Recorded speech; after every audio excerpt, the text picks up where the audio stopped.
family would suffer. If Estelle ran away, she and the rest of the family would suffer.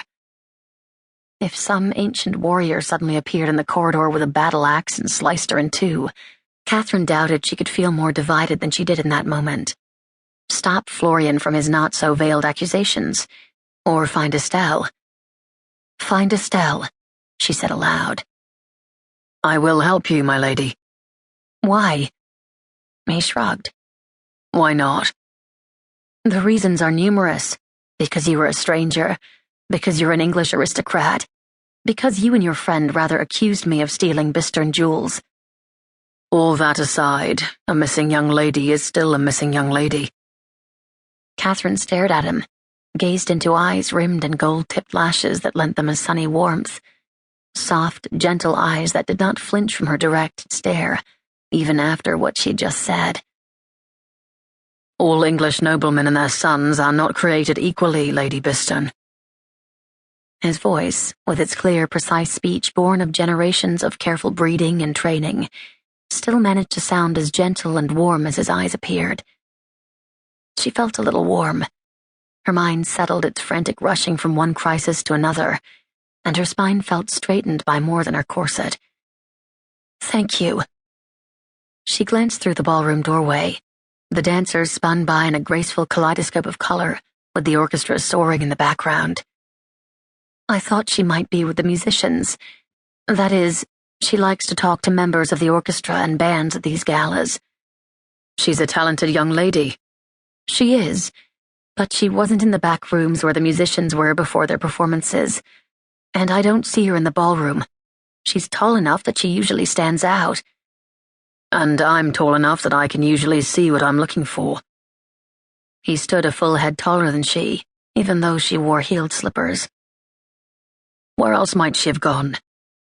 Lord Tristram glanced at the staircase. "Up there." "It's a good place to start." She headed for the steps. Her toe kicked something on the floor. Gold flashed as the filigree setting of the comb sailed across the hall.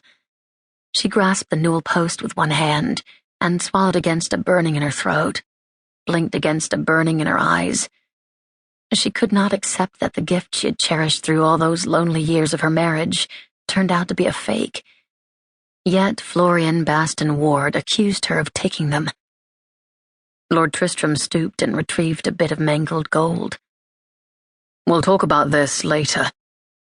"I have no idea why I should talk to you about my husband's perfidy." To form her response, she employed all the hauteur she had learned in her 4 years as the wife of a peer. With all the hauteur of the peerage she had been raised to potentially inherit as a younger son, he responded, "I think you will." For a moment their eyes met, held. He remained calm and warm. She hoped hers told him to kindly remove himself from her presence. Since he remained right where he was, she must have failed. She couldn't waste more time on him. Pretending he wasn't following her, she headed up the wide, polished treads once used for indoor tobogganing, until some young lady had shown too much petticoat lace, and a young man commented on it. Ah, the silliness of youth. The silliness of youth, Estelle's, kept Catherine climbing to the second floor, and the range of private rooms for anything from gentlemen withdrawing to smoke their cigars, to young ladies needing a place with maids standing by to repair a torn flounce or pin up a tumbled lock of hair. A remote chance might have led Estelle into this latter room, and Catherine opened the door wide enough to peek around the edge.